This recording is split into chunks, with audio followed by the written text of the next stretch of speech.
Holy, holy, holy. Yo, this deck really is the ultimate counter. You guys may know Pedro for playing Punk, playing Agents, and playing Plunder Patrol. This time around, he's actually going to be showing you some hard counters to Tearlament here. And I think you may want to know this information. Floowandereeze. That's right. The deck that you hated the most is actually a really solid counter to the Tearlament strategy. And El Perkino is going to start off with Tearlament Havness.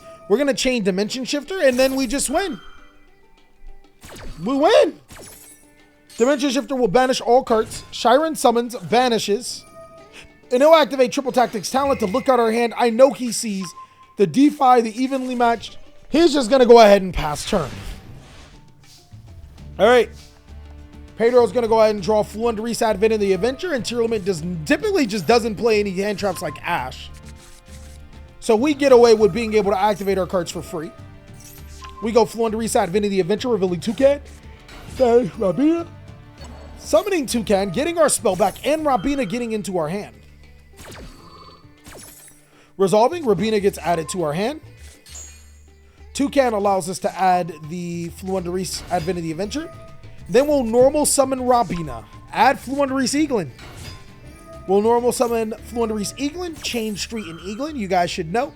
Street comes into our hand. Eaglin gets us a big level, big body monster. And now we get to summon again.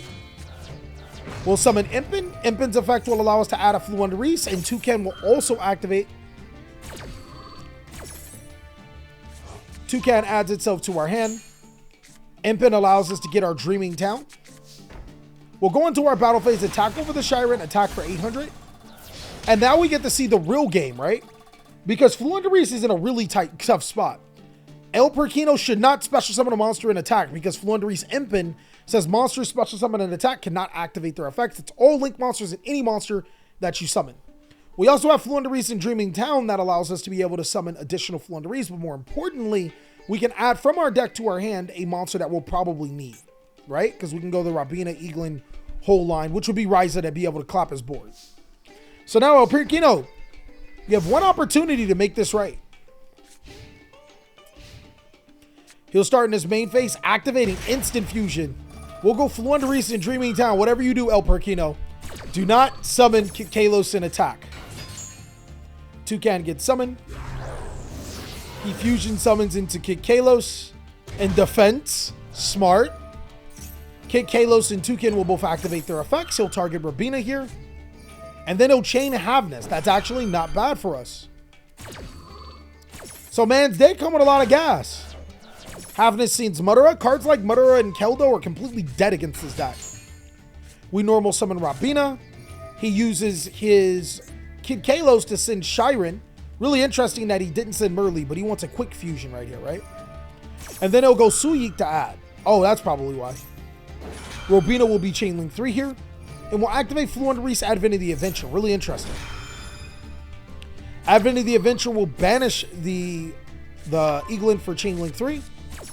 Robina will summon or add DD Crow. Holy, holy, holy. Yo, this deck really is the ultimate counter. We'll summon Eaglin. He'll grab Rhino Heart. Shiren will allow him to fusion summon. He's going to make a Draco Stapelia in defense position. We'll go Eaglin's effect here alongside of our other Eaglin to add.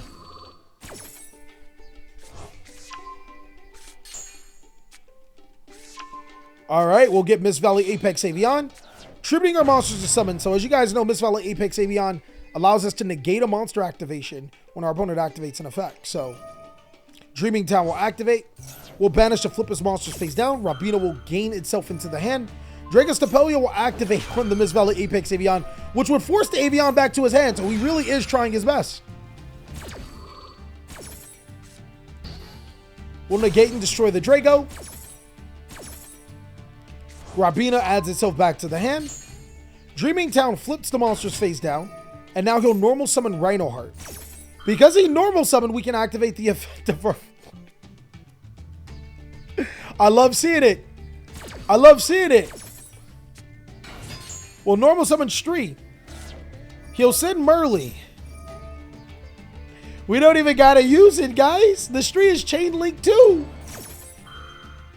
Stree will banish Merly. He'll try to Fairy Tail Snow here.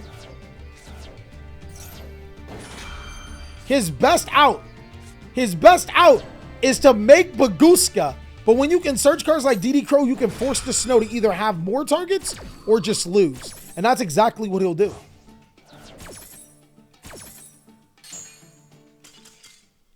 That's it.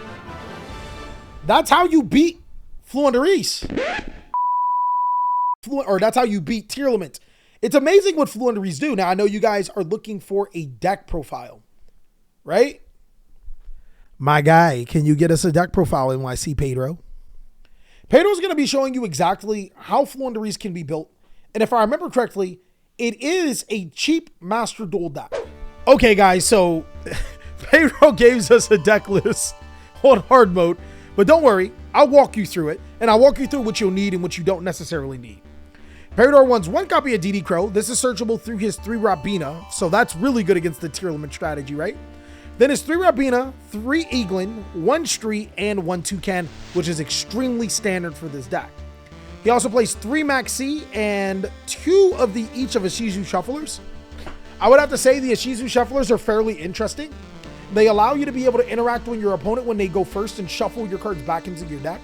But I don't think it's necessary. Hypothetically, if you guys can't afford these Ishizu Shufflers, the Keldos, you could probably just play 3 copies of DD Crow and almost do the same thing for people that can't afford it. Though I do think that the Ishizu Shufflers do serve their place.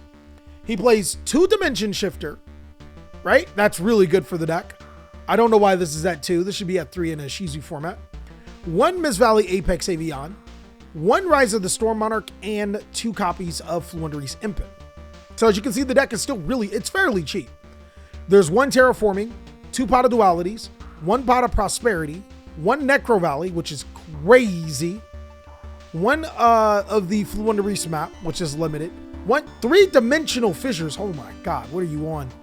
3 Dimensional Fissures, 1 of the Floowandereeze and Wandering Winds, 2 Call by the Grave, 2 copies of the Floowandereeze Divinity Adventure, 2 evenly matched, 2 Infinite Impermanence, and 1 Floowandereeze and Dreaming Town. Yeah, this man's on Necro Valley. So, fortunately for the extra deck for this deck, it does not matter. But I would suggest maybe Lyrilusk, the level 1 that attacks directly, a Zeus, stuff like that. You'll rarely go into it, but if you're looking to finish out the extra deck, those are cards that you're going to need. And then, of course, cards that just can easily be banished for the effects of prosperity. But that's what we have for the Floowandereeze deck profile that can destroy the meta, and with a profile at the end. Hope you guys really enjoyed it. And if you want to see more content, check on these videos, and I'll catch you on the next one.